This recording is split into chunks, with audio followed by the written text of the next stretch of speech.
G'day, welcome to this episode of the Military Mindset for Business podcast, where it's a real pleasure for me to introduce Jim today. Now, there are some brands in Australia that are just so iconic. They're infused in just the way of life. Now, funny enough, I probably see Jim's face more than my mum. I saw Jim's face this morning, actually, when I was taking my kids to school. But you might be surprised that Jim doesn't actually have a beard. And Jim also has a surname. So Jim Penman from the Jim's Group, welcome to the Military Mindset for Business podcast. Yeah, good to be here. Our pleasure. So Jim, a really quick introduction. I was a horticulturalist in a former life before I joined the military. And as part of my horticulture studies, I loved parks and gardens. So for many years in the time before I joined the military, I was, I literally pushed mowers. I worked for a Jim's mowing franchise up in Townsville. Some great people, Lloyd and Shirley Moody up there. And I actually joined the military from working for a Jim's franchise. But one of the things I used to really love about my mowing days was when there was a test cricket match on and I had to sit on a ride mower for 5 days, I could sit and mow lawns for 5 days listening to the test match and feel like I was actually being a constructive human on the planet. So, but less of me, more of you, Jim. Can you go back and tell me what started this really iconic brand in Australia? Go right back to the start. Well, I was doing gardening jobs from the time I was 8 years old for a neighbour. I used to go and rake their driveway and put rubbish around, just clean up and generally. Started quite early, did it most of my childhood. When I went to university, actually, I took a gap year and I started a gardening business then. That was in 1970.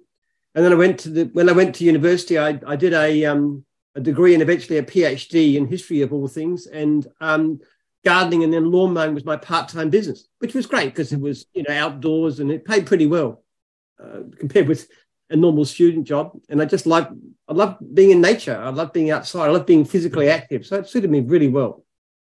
And then I came to the end of my PhD. I was hoping for an academic career. That was completely out of the question. Obviously, my ideas were far too radical for any university. So what do I know how to do? Well, the only thing I can do is mow lawns for a living. So I started pushing a lawnmower around full time. And that was in 1982 when I was 30 years old. There's something about the serenity of, doing this simple job, which is just mowing lawns. And when you get in there, like I used to take real pleasure in just having things nice and sharp, super tidy, edges done perfect, hedges immaculate. But I actually really, really enjoyed the work. And I must admit, like I'm a business owner nowadays. I've been a soldier. But if someone actually asked me, Pete, how would you describe yourself? I'd have to go back and say I'm a gardener at heart.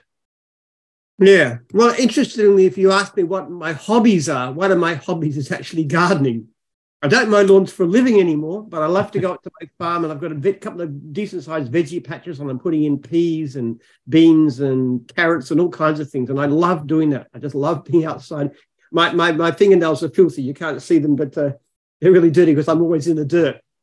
Well, I must admit, I used to have calluses on my hands, but they're definitely soft as butter nowadays for being a bit of an office boy. I have good calluses on my head. So you might even be able to see them. Very, very strong calluses from my gardening work, which I love. So, Jim, you kick this thing off. You doing what? 5, 8, 10 lawns a day. Hustling around, making and the rest of it, Peter. 12 lawns a day is about my style. 12 lawns a day, so 30 minutes, 20, 30 minutes a lawn tops, on mower on the trailer, onto the next job, bang, bang, bang. That's right. Mate, so what, but there's a massive thing like the Jim's Group is, tell us a little bit about the current state of Jim's Group today. Well, as of yesterday when I last checked, we're just under 4,950 franchisees. So we'll probably hit 5,000 sometime by the middle of the year. So it's 5,000 franchisees. How many industry groups are you across now? Well, 40 something, but it's not so much. Look, let's face it. If you have a division with one franchisee, it's just an embarrassment. But the serious ones are the ones that have at least 50 franchisees. So obviously mowing, cleaning, test and tag, dog wash rising fast these days, antennas, pools, pest control. I have a problem. They put me on the spot the other day trying to get me to name them all. There's a lot. The ones that are handyman, fencing is really good. There's an awful lot of divisions. Yeah, serious window cleaning, carpet cleaning, those kinds of things. We'll come back a little bit later to, let's call it the command and control aspect of how you run this, dare I say, empire. But so nearly 5,000 franchisees with a franchisor network. And I'd like to unpack, what that actually means for people and the different levels of hierarchy and the level of different businesses that you can run within the Jim's group. But, okay, so you're pushing 60 lawns a week. What made this shift from being just Jim with Jim's trailer? Was it hiring your next bloke because you had too many lawns, and then your next bloke, and then the one after that? Where did this expansion start? I have a habit of mind, which to me is the single most important thing that anybody can have in business. It's not having brilliant ideas. It's little tiny improvements. It's looking at your business every day and saying, how can I do this better? How can I mow a lawn faster? How can I do a better edge quicker? How can I navigate the streets more quickly? How can I make my clients delighted? How can I cut my costs? It's thousands and thousands of little experiments every day of my working life for the past half century, including weekends, Christmas holidays. I'm thinking, how can I do this better? I never, ever, ever stop thinking about that. So it's very little things. I started off mowing lawns. How can I do a better job quicker? Then I started getting too much work because my service was great. I always turned up on time. So I get too much work. Tried putting workers on. Had a lot of problems with subcontractors, poor quality work. Then I started selling lawn mowing rounds, building up and selling them. And I realized that was more lucrative. So I moved into that business. Then I had to work out how to sell business more effectively. And I wasn't very good at it. No salesperson. I had to learn the hard way how to do that, how to focus on my customers first, use them as references, then how to support them. And then in 1988, when I was just had this little business building up and selling lawn mowing rounds, which I incidentally didn't think would go anywhere. It wasn't supposed to be my long-term career. Then a competitor, a franchising company, came to Melbourne. They were based in Adelaide, and they scared the pants off me. I even tried to sort of join them in some way, and they wouldn't work with me. So I decided to go into competition. So I launched my first franchise in June 1989, and somebody asked me at that time how many franchisees I might have one day, and I said, look, if it really goes well, one day I might have 100. That was my ambition. I want to go back to this bit about being brilliant at the basics, right? And it's one of my personal mantras. The best bit of advice I ever received as a young army officer from my very first commanding officer was his literal comments were, for you to be highly successful around this place, all you need to do is be brilliant at the basics.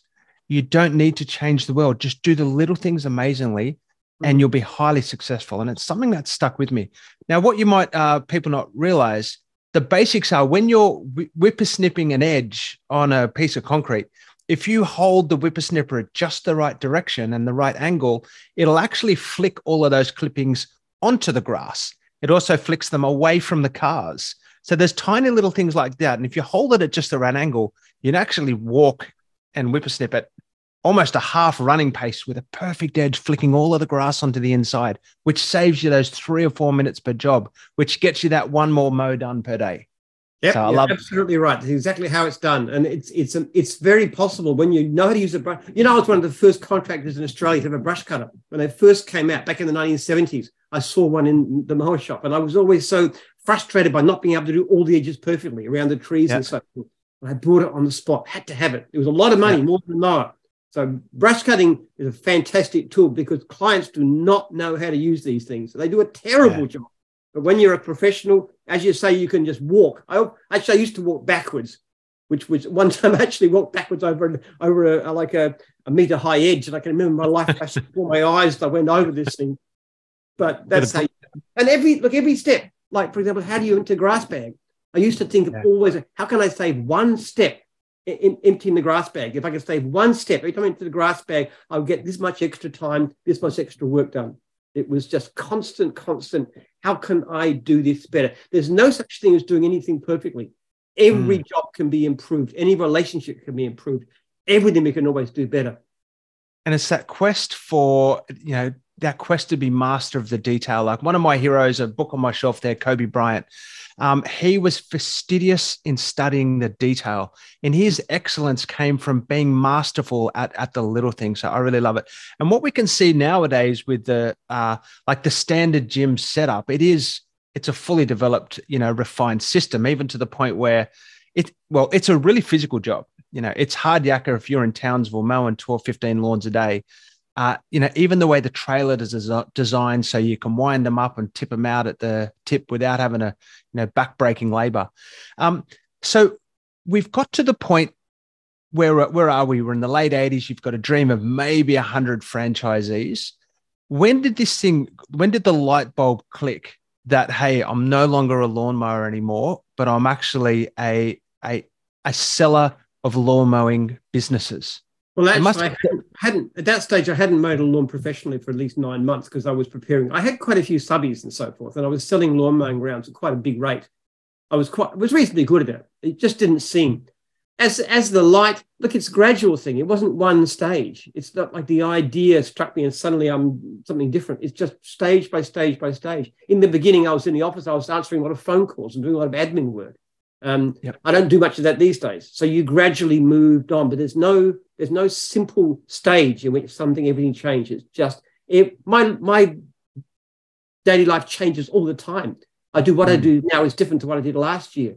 One of the things I actually do, which is very strange in most people's eyes, every single one of my franchisees has my direct phone number and email address.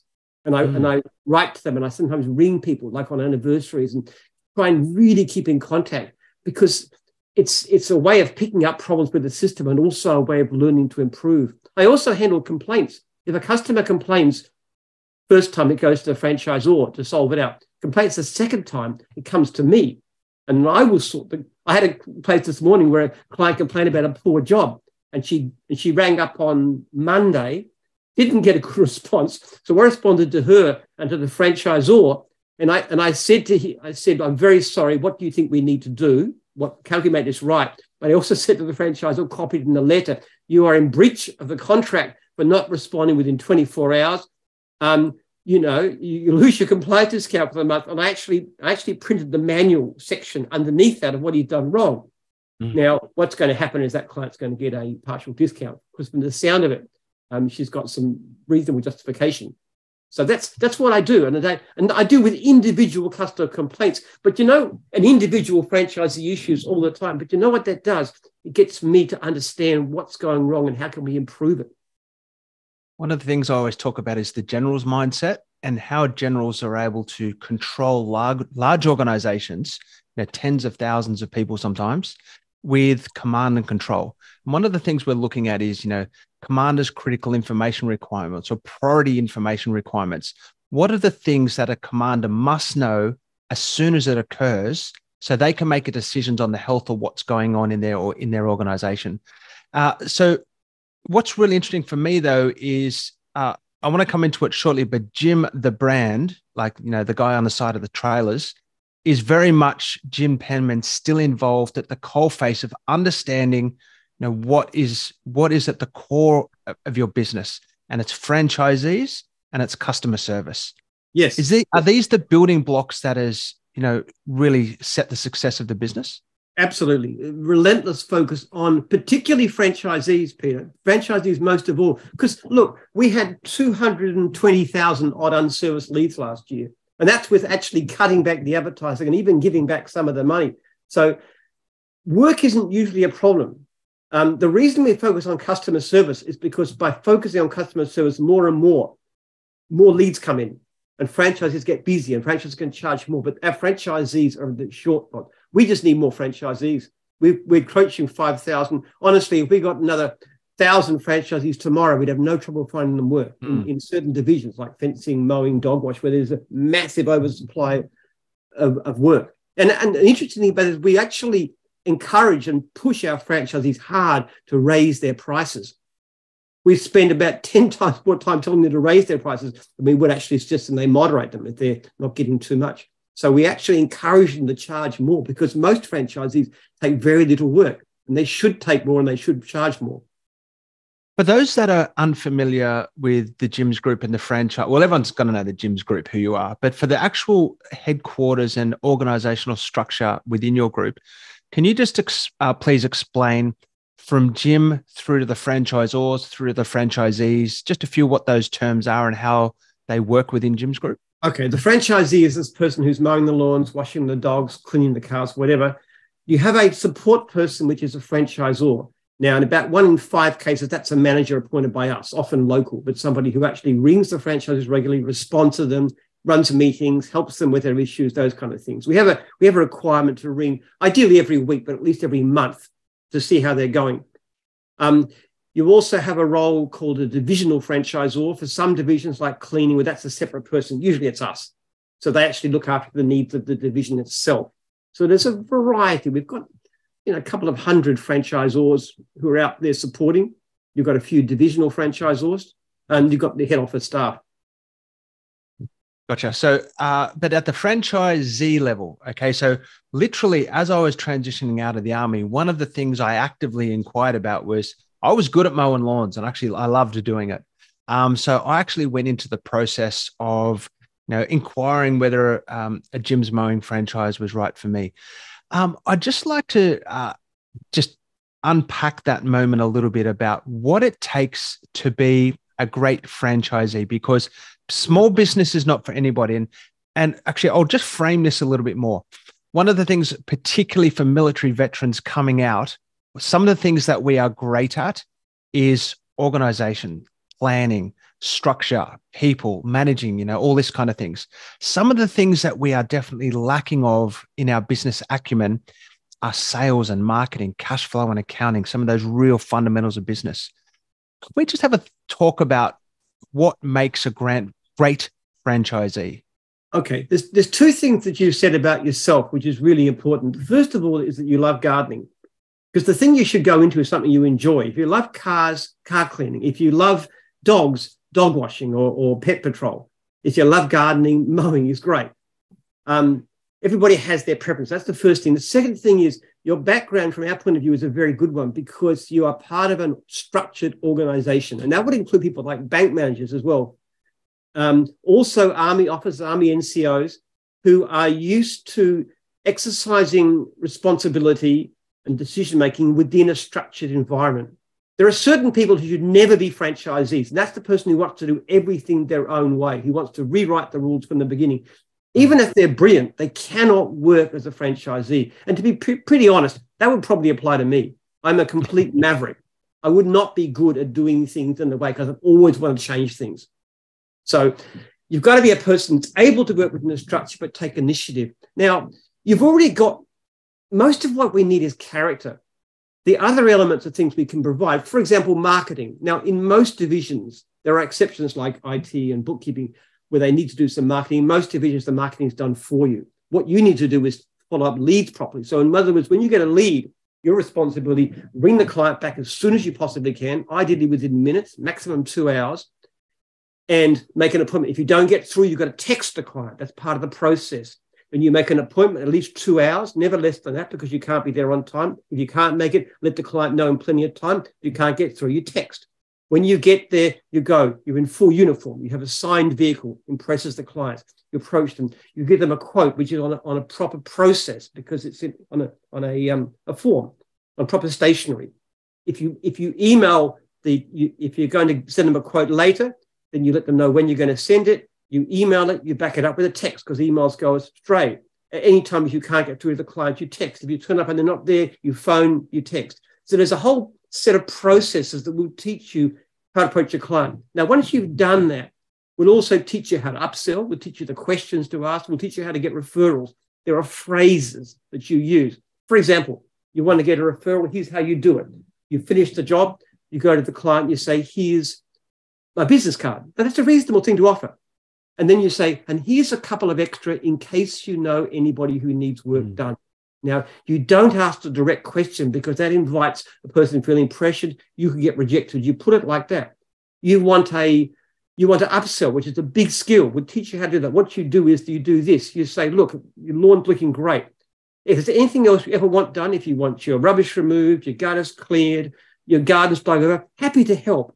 So you make a statement, you show you're willing to do, you don't ask a direct question, you don't risk rejection. So there are ways that we teach you, this is all part of the training process, to actually market yourself, but in a very understated way. You don't need to be a professional salespeople. Professional salespeople tend to make very good franchisees, very good, because they're used to selling.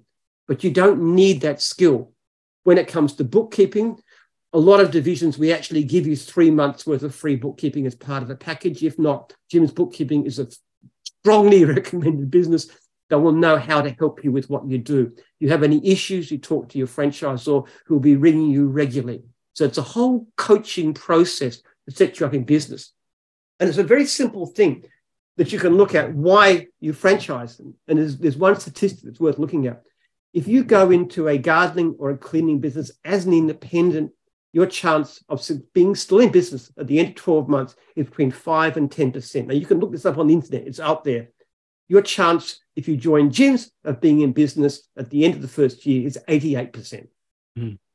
So the difference is that 12% do leave, sometimes because they fail, sometimes because they get offered a better job, sometimes because they got medical issues, sometimes because they leave.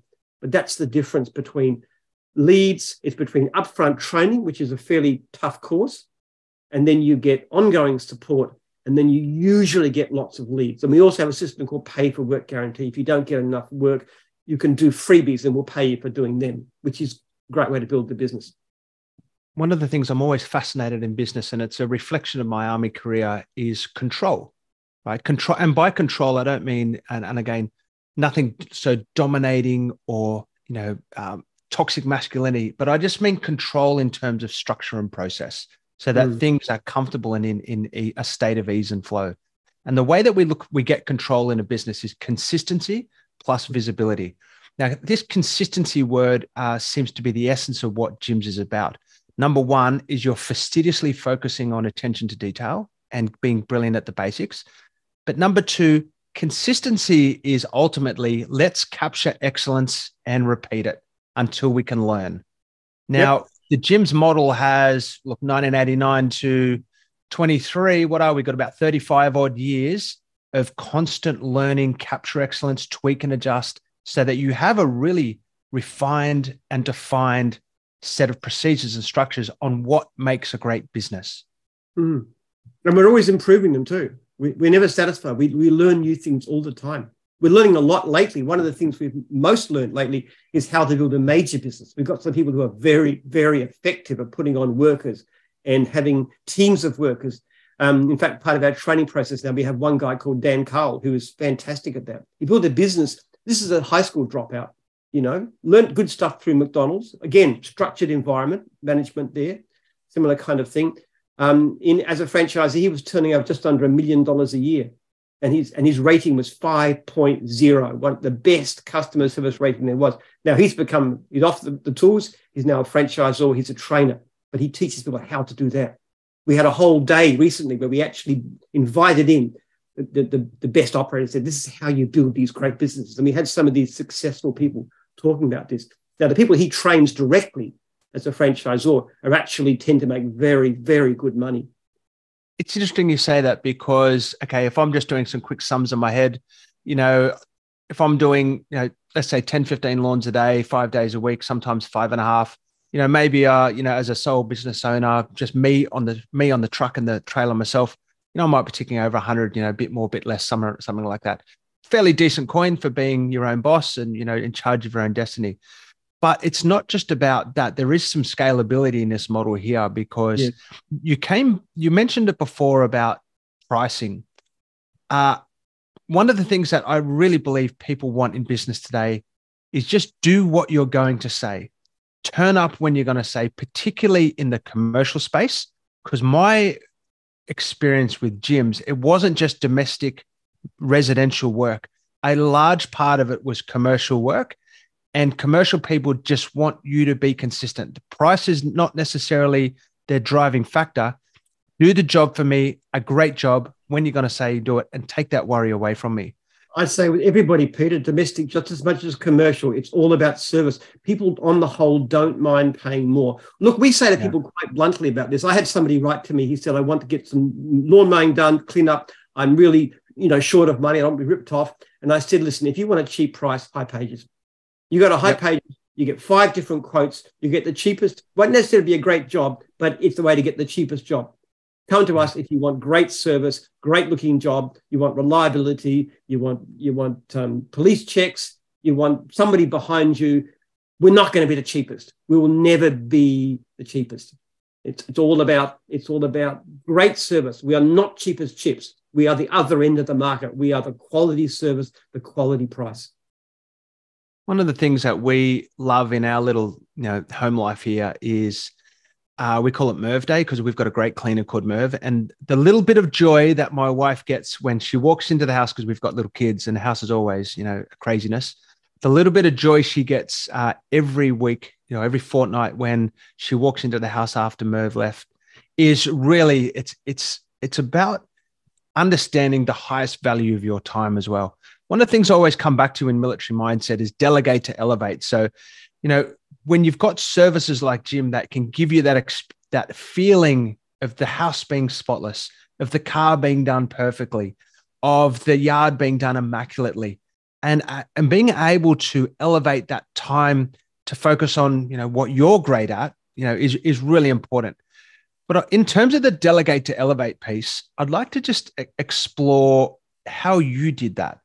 And then how you've built teams around you so that you can, number one, have the time to have your finger on the coalface, because that's no small thing to have your franchises having your phone number. Okay. But how have you built a team structure around this? Before we go to that, can I just make a point about price? You mentioned $100,000 a year. That's pathetic. No way you would even get out of bed for that. Listen, it's not just about mowing lawns. In that particular case, it's about upselling. Give me an example, okay? If I'm going to mow somebody's lawn, these days, a typical lawn would be about $60, okay, which would take you, say, 30, 35 minutes. But if I'm going to go there, what I'm going to do is to ask you for something like gutter clearing. Now, if I'm going to clean your gutters, I'll take 3/4 of an hour, but I'm going to be charging $150 for it. So the hourly rate is higher. People are very strongly encouraged to go in and upsell. Upsell is better. You're already there. There's no travel, and your hourly rate is better. We did a survey of our franchisees recently in mowing. The typical franchisee was turning over $2,900 per week. Now, some of them are part-time, bear in mind. That would amount to a net income of something over $100,000 a year. If you're not making at least $60 an hour, you shouldn't be in business. In our view, in our kind of business, that's the thing. All right. Now, when it comes to delegation, yes. Okay. Now, one of my great abilities, my great strength as a business leader is that I'm absolutely pathetic at almost everything. All right. I'm a lousy manager. I know nothing about accounts. I'm not particularly good at sales. There's so many things I don't know how to do. So what's happened is, the great thing about that is when you're pathetically bad at something, you find people who are good and you put them on. And what I've done is got through a number of great leaders. They often come through the franchising system or the call center, usually from within. But I found people who are just capable of doing really well the things that I can do. And what I do is spend my time actually talking to them. And there's certain things I do with direct, like PR, like customer relations, like contact with franchisees directly, those kinds of areas, innovation, that sort of stuff. But mostly I find people who can do the things that I can't. And I've made some terrible mistakes. I put on completely the wrong people and they've been absolutely disastrous. I had an accountant one time who actually stole money from me quite a lot. I made really, really bad mistakes. But with time, you gradually learn to get better at this and make just a few less mistakes. But, even recently in the last, we're spending about $5 million a year on computer software. I put the wrong IT manager in for several years. It cost me millions of wasted resources and also loss of time. So you never get to be perfect at it. I quite frankly, I look at myself and I have no idea how I achieved anything. I look at all the things I'm terrible at. But recognizing, finding people who can do what you can't do. It really seems that the power of the Jim's group, obviously, like your name is on the side of the trailer and your face is on the side of the trailer, but a real kind egalitarian or humble way of doing business, a way that feels very Australian to me in terms of, we park our ego at the door. We're all just people doing our thing and hustling, to look after our families and start great businesses. How do you feel now, 5,000 odd franchisees? How often do you see your own face as you go around your normal life on trailers and trucks and signs and boards? Well, quite a lot, obviously. If I drive my son to school, which I do, I drive him and pick him up almost every day. That's quite a distance. So we'll usually see a few Jim's people around. Yeah, it's how surreal. have you as a person feel about being the face of this brand? Because again, like Jim's is iconic. When I chat to people, say, "I like talk to Jim today," they'll be like, Jim who? And I'll be like, Jim, Jim's mowing. Like everybody knows that. Have you felt it invade your personal life at all, or are you happy to live the brand? No, I do get approached. Don't forget, I don't look like my logo. I've got no beard and I'm a lot older, so you wouldn't. But I've been on a lot of social media stuff lately, so people tend to know me. But I mean, I get approached probably at least every week or two, one or twice a week by somebody. But they're always very nice. They've often heard about my feud with our beloved state premier here, and for shutting us down in 2020, and that gave me a lot of exposure. But I was seen as defending my people and also other independent contractors. So it's usually very, very positive, which is nice. So I don't know. It's a bit embarrassing. My children get embarrassed. I was picking up my son from a party, and he desperately rang me in the car. "Dad, don't get out of the car, because if you get out of the car and come across, people will jump on you because it embarrassed. It's a 13-year-old kid. He's horrified." I said it's your own fault, because he forgot his bathers one time, and I went to the school, and he was in the swimming pool, and I threw his bathers. "You stupid boy, forgot your bathers." And then all his classmates knew who I was, so he was, "Oh, your dad's Jim." As a parent, if you're not embarrassing your children, you're not doing something right. Well, you are completely right, Peter. But I managed to embarrass them in spades. Most of them don't even tell their friends. I'm going to come back to a number you threw out there before: 200,000 leads unanswered. For an effective business. So the Jim's model, I just want to unpack a little bit at what the Jim's model means for a franchisee who may be wanting to start a business. So let's just say in my local neighborhood, there is a territory. Can you tell us a little bit of how my territory works, how the leads come to me, and how we actually have a business that has 200,000 unanswered leads? Because did all of those leads go to franchisors but then weren't picked up, or there's just too much work out there? Now, what happens is that every franchisee puts down the work they want. Now, you've got various things. You have your territory where you get exclusive right of first refusal if you want it. And then there's your wider areas which you can take, and you choose them.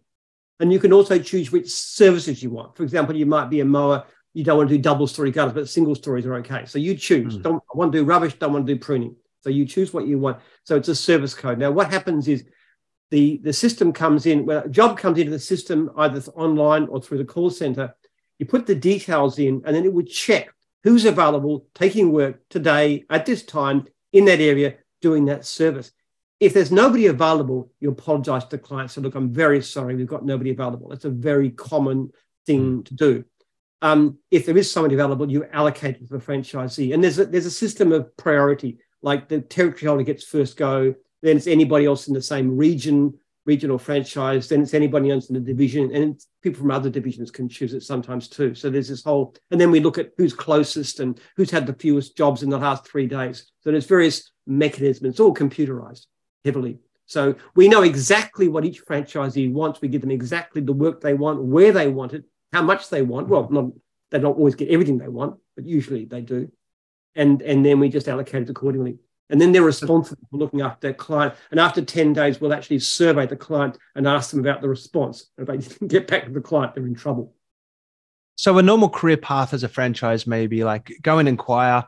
You join the franchise, you pay, you buy your business. So you can either buy it off somebody else who may be selling an existing business, or you may go into a new territory and start from fresh. But then Jim's does the marketing for you. So and this is one of the things I was talking about before, particularly, how would I describe it? The security of setting up a business. When I first went into business, we were solely responsible for our own lead creation and sales conversion. And lead creation is always challenging for any business.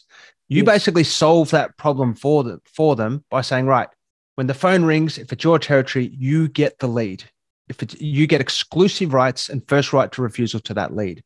So as I go through then and build my book, and I believe you've got a guarantee when you're starting a new franchise about guaranteed work. Can you just unpack that again? It's called a pay for work guarantee. And it's the exception to say we don't necessarily provide all you want. Most cases, most franchises get fairly busy and don't need it. If you're not making that sort of money, and it's usually not a lot, it's between $1,000 and $2,000 a week.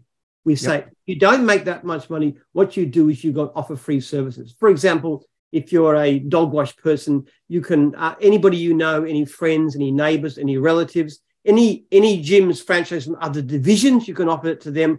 Anybody who's not a client business, you go and you wash their dog for free. You put the claim in, name, address, phone number, sent to your franchisor pays you.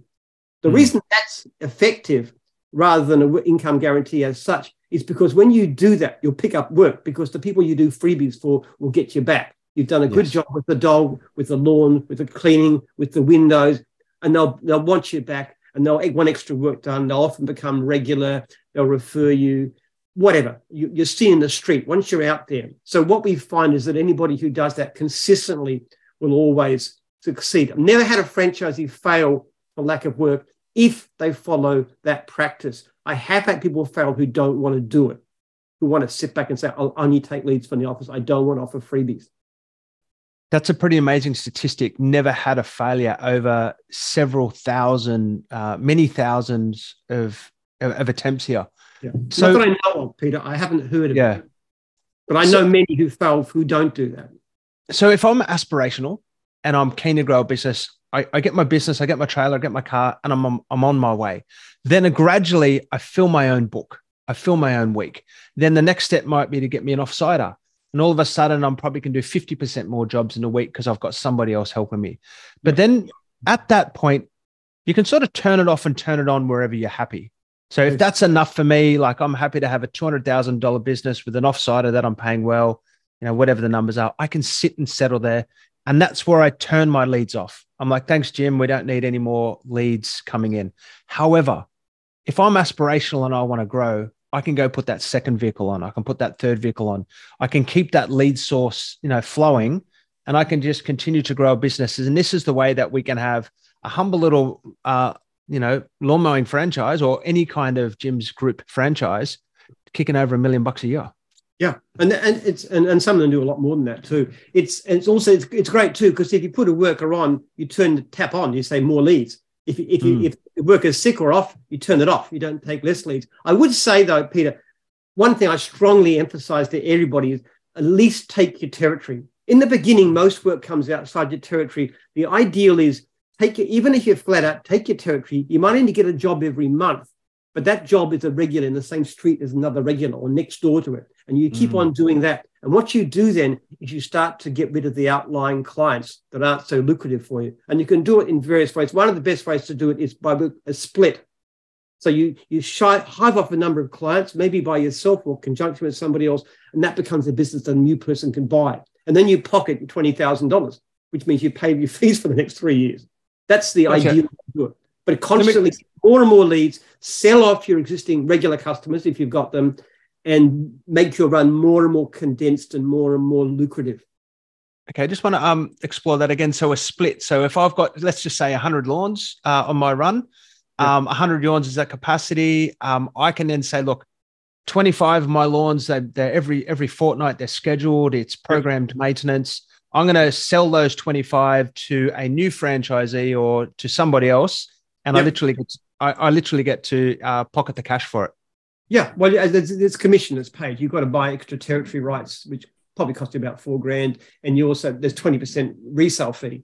But yes, but usually because it's an established business, it's worth more than a new one. So they actually tend to go for a higher price. But you'd need about 65 clients to get a person off what we call pay for work guarantee status, which is what you need to do. So they're there, they've got a full run, they're basically busy from the word go. So let's come back to the strategic plan of the Jim's Group, if I may. So you're sitting at just a shy under 5,000 franchisees at the moment. We've got 50 odd groups or many different kind of groups and services and divisions. Have you ever tried to take Jim global? Well, we're quite strong in New Zealand. We've got about 300 plus in New Zealand, less per capita than Australia, but working on that. And we've got about 60 in Canada, in Vancouver, and in British Columbia. Never gone beyond that. We tried the UK, building didn't work for us. Basically our fault. We just approached it wrong. But one day we'll go. The thing of it is, the point of it is in Australia, our brand is so well known. In New Zealand, it's much easier to start a new division in Australia or New Zealand than it is to try and get the brand into an area like the United States. Because starting a new division is easy because you're immediately, like we had somebody who was inquiring about Jim's glass, and they did a survey with customers, potential customers, and members of the public, and we put them a number of options. There was a couple of local glazing companies. There was O'Brien's, which is by far the biggest glazing company in the country, and there was Jim's Glass. And we asked the clients which they would choose, prospective clients. Now, O'Brien's did actually substantially better than the locals. Jim's Glass did far better than O'Brien's. And the funny thing about that is Jim's Glass didn't even exist. So we didn't even have a business, and it was the best known glazing company in the country. It's so easy to get a new division going when you've got that sort of thing. And actually, in fact, what we need is the entrepreneur to drive it. So we've just started a business like Jim's Laundry started 2 years ago. It's got 60 franchisees. We just started a new one. There's new divisions starting all the time. And they just, if they're with the right leadership, they can do brilliantly well. So the nation's growing. There's more houses. There's more lawns to mow. There's more factories to maintain. There's more, things to clean. There's always things to do. As a nation, we grow. There's also always different kind of services and divisions. So I can either if you mentioned it before, love a particular niche, whether it be mowing, attention to detail with cars, or just love animals. There's something for you doing if you love, but there's also an opportunity for you or someone out there to create a whole new Jim's. Is division the right term? So I could come up with Pete's Jim's hairdressing. Not that it's going to do me any favors at the moment, but you've probably got Jim's hairdressing out there, do you? Not yet, no. You don't. So if I wanted to start a mobile Jim's barbering service or a mobile Jim's hairdressing service, how would I do that? Or if I've thought of a new little niche, particularly in the tech space, potentially, what's a new service that's being out there that hasn't been developed by the Jim's group? How would I set that up? Okay, the first thing you do, you'd email, usually me, jim@jims.net, or it'll get referred to me if it comes through social media or whatever. Then I will speak to you about it, and I'll say, first of all, what's your hourly rate can you get from this? Yeah. Now, if you can't show me the average person can make at least $60 an hour, I'm not going to consider it because that's not worth doing. I also want to know what's your background industry. What do you know about it? What do you know about how it's done? Do you know about how people are qualified, how they're trained, what you charge for them, what hourly rates you get, all that kind of stuff. So you have to understand it. Now, if that looks good, I've also got to see, am I impressed by you? What kind of person are you? What have you done? Now, you might not have been in business. You might have worked for somebody, but maybe you were a manager or a supervisor or something like that. Okay. We then get you to come to training. There's a 3-day generic training course. There's a 3-day franchisor training course. In that course, those courses will look at you, especially franchisor course, because it's a lot smaller.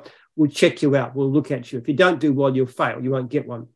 At the end of it, we've actually, by this time, already given you a contract. It hasn't actually cost you very little to get into.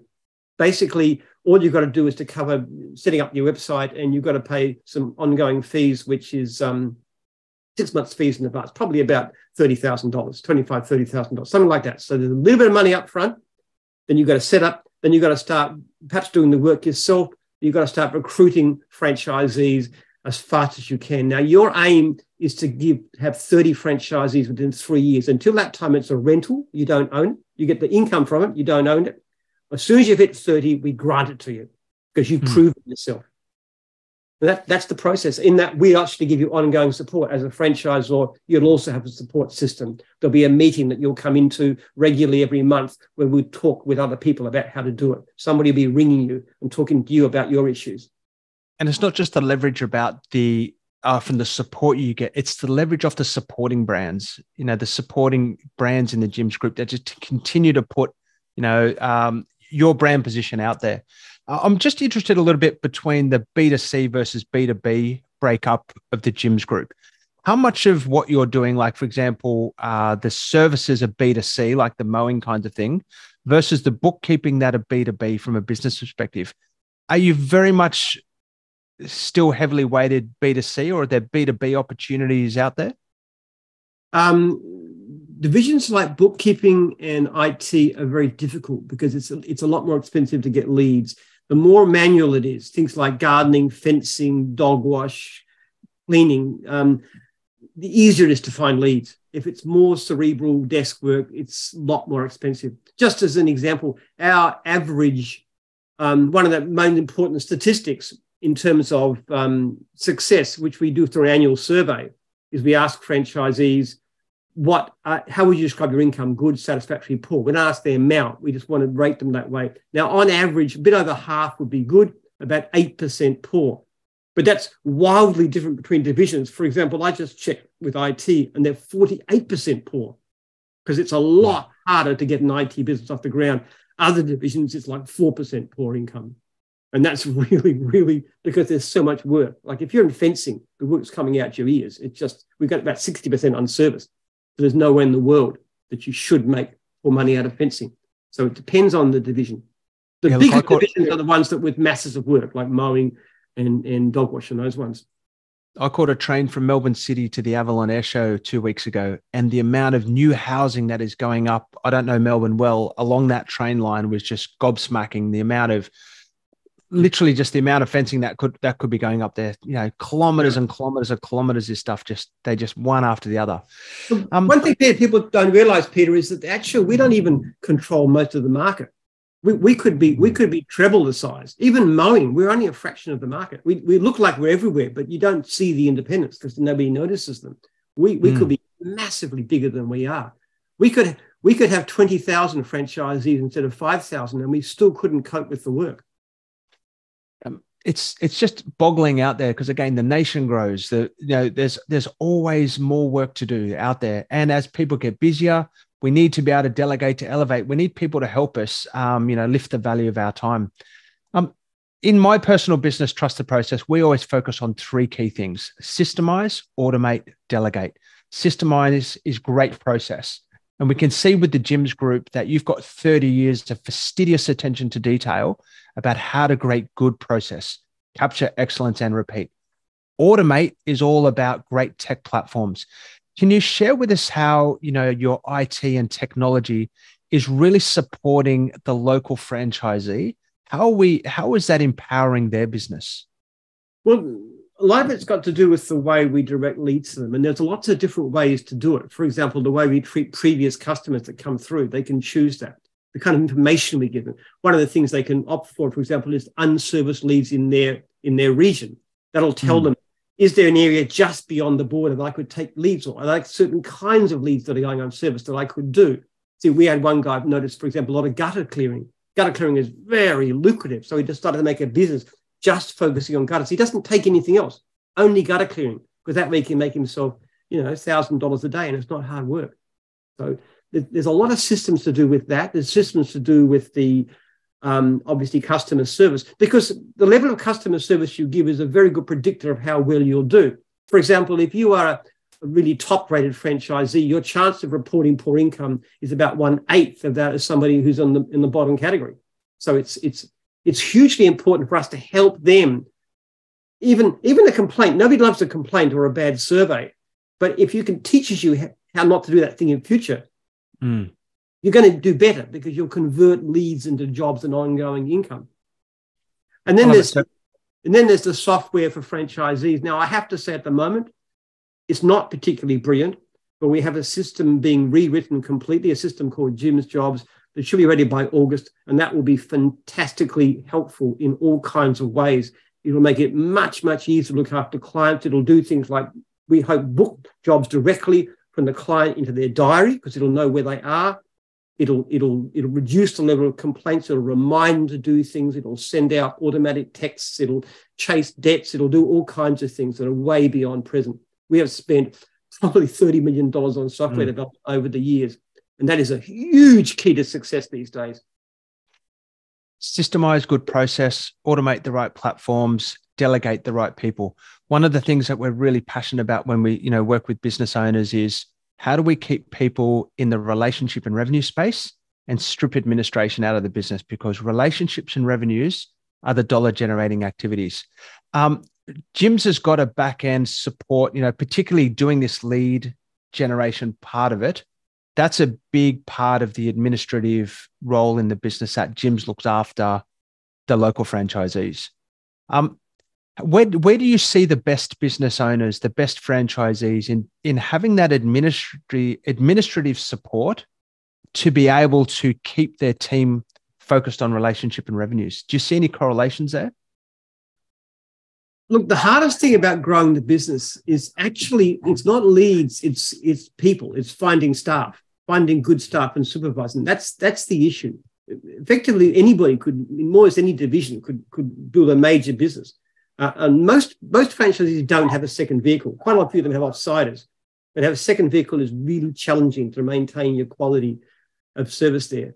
So that's the hard part. And that's a whole lot of things. It's knowing how to supervise them. It's knowing how to relate to them, how to make them feel appreciated and engaged, and how to make them like you, and how to incentivize them financially to do what you want them to do, and how to deal with issues that arise and complaints, and how you cope with that, and how you train and teach. It's not easy. Most people with the right kind of support can run a successful franchise business. Only a minority can actually get to the stage where they have staff members working without their direct supervision. Mm. Jim, it's fascinating, and I love the story. I love the fact that a bloke that started a little humble lawn mowing business, pushing lawnmowers, which is something that I find very satisfactory. Like I said, I could think of nothing better than sitting on a ride-on lawnmower for a couple of days with the Test cricket on in my headphones, feeling like I'm contributing to the planet in some way. But how you've taken this business from, one little franchise to 5,000, you must have tens of thousand customers and, $500 million of revenue or whatever the Jim's group does. It's just an amazing success story. I really appreciated talking to Jim Penman, the guy who is, the person and the inspirational entrepreneur behind this. Jim, can you just leave us with some final thoughts on what makes a great franchisee and what doesn't? Because this is really important, particularly for those, of my audience that are in the military and looking to transition. What would make Jim's a great career choice, and what sort of person are you looking for that really fits that mold? Anybody who likes doing the work they're doing, who has the background in the military is good. One of our best early franchisees was a guy called Rick Ashland. He was the one who pioneered a lot of the things we did. He's actually an Army sergeant, and he was very disciplined. He had systems and structures for everything, including the way he washed his trailer. He had a way of doing it, described to it, which was so easy, so simple, so quick. His equipment maintenance was by the book. So Rick he's a classic great franchisee because he's really system-oriented, which is what they teach you in the Army. So that's a great start. Now, look, first of all, customer service should be a passion. I am emotional about customer service. Customers get upset, like that email I got this morning. I really wasn't happy about that customer not getting looked after. That's an emotional driver, which is really nothing to do with the rationality. If I look after this customer, I'll make more money. It doesn't even figure. Emotionally, I'm driven by it. You want somebody who cares about customers, because if you don't really care about what you're doing, if you're only doing it for money, you'll cut corners. If you really want the customers to be amazed and delighted, then you'll tend to do it. And I'm very emotional, particularly about my franchisees. The thing that makes me happy is a franchisee doing well. The thing that makes me upset is a franchisee doing badly, far more than anything to do with balance sheets. It's a very visceral, personal thing to me. And if I take pride in anything, it's the fact that most of my franchisees do so well. And the other thing, as I said before, is you must have an attitude of constant improvement. The best people are not the people who are the smartest, not the people who've got the best personality, because I'm none of these. It's the people who look every day and say, how can I do this better? And they're never, ever, ever, ever satisfied. That's what I need. That's the kind of person. If I got to find someone like that, we've got a book. It's called Every Customer a Fan. And I like people to read that, because if they read it, they sense the passion and they look at it. And the best people are the people that say, this is me. We had a lady called Sharon Connell. She was a hospital administrator. She was thinking about buying a cleaning franchise. This was a few years back. And she said, but I don't want to be a cleaner. That's a bit too manual for me, because I've got a, administrative job. But she got a copy of my book. She looked, she said, I like those values. I love the values in that. So she bought a cleaning franchise. A few months later, she became a franchisor. She became the best franchisor in cleaning history. And then I said to Sharon, and I grabbed her, I said, I'm going to give you the dog wash division. This is the deal we'll offer you. Take that. It had 60 franchisees at the time. It's now got 230 odd and rising fast. But Sharon is the person who lives, she emotionally lives it. She loves her franchisee. She's just full of love for them. She wants them to succeed. She's emotionally engaged with them, involved with them. She's got that nature, and she can inspire them with her enthusiasm and her love of the business. And Jim, you just exude that yourself in the way I can just sit here. Like, the listeners that don't have the video here won't be able to see the way that your emotion is just literally coming across. But this is actually something that, you've put your heart on your sleeve, and you've built something that can, change the lives of, many, many thousands of business owners out there. My key takeaways from this are, again, being brilliant at the basics. You're really enforcing that for me, but that, to create a successful business like this, capturing excellence and repeating, looking for continuous improvement, being brilliant at the basics and doing the little things, really, really well. The second thing is, my key takeaway is, don't underestimate the financial success you can have from something like this. This is, if you are happy to have $100,000 plus business where you control your time and, you work when you want to work, that you can have that. But there's also, if you're motivated and aspirational enough, you can turn this into $1 million business and you've got the support and the learning and the history and the structure of the Jim's Group behind you. Jim, if I'm ever keen to kick off and, get back into lawn mowing one day, how would I do it? What's my first point of contact? Just go to www.jims.net and you'll see all the details. You book it in, send you to the right division. Or even if you've got not even lawn mowing, Peter, you might want to do something to do with some other area that you're passionate about. You might want to start a new division.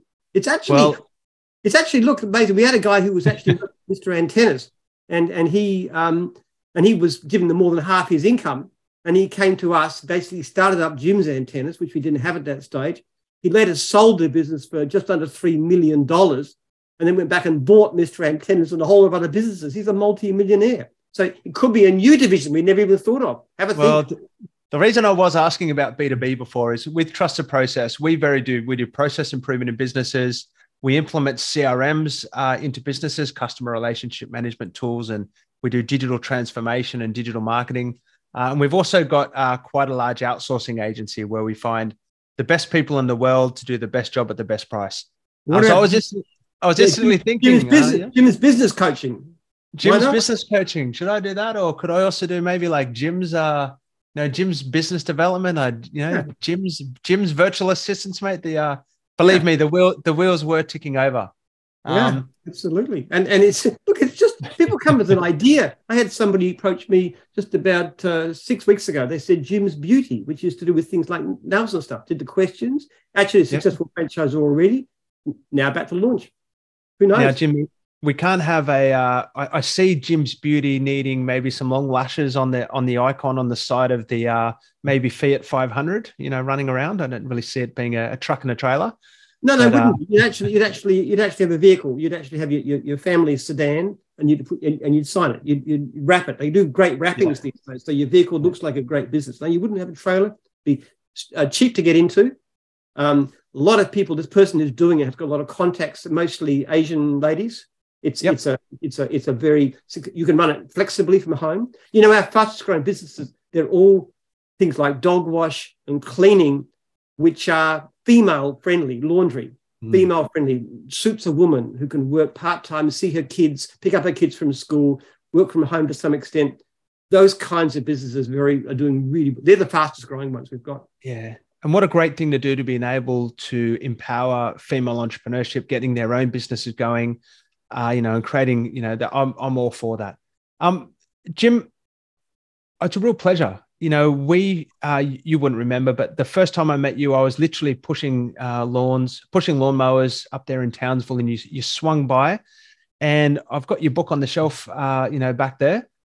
It is a real pleasure to be able to talk to an icon of Australian business, someone who started humbly and has created a true brand icon in Australia. But more importantly, the Jim behind Jim's is, I love the fact that I still feel that you're the same person that kicked this thing off. Yeah, and yeah. A little bit less hair than I used to have, but same person. Mate, you don't have the beard like we see on the side of the trailer, but it's a real pleasure to touch base today. Anyone who's interested in a Jim's Mowing franchise, head to the website. Pretty simple. It is www. Tell us, Jim. It's jims.net.au. No, AU. Jims.net. Jims.net. Jims.net. It's all over the world. Brilliant. Have a great day. Looking forward to connecting with you in the future. And thank you very much for your time today on the Military Mindset for Business podcast. Thanks, Peter.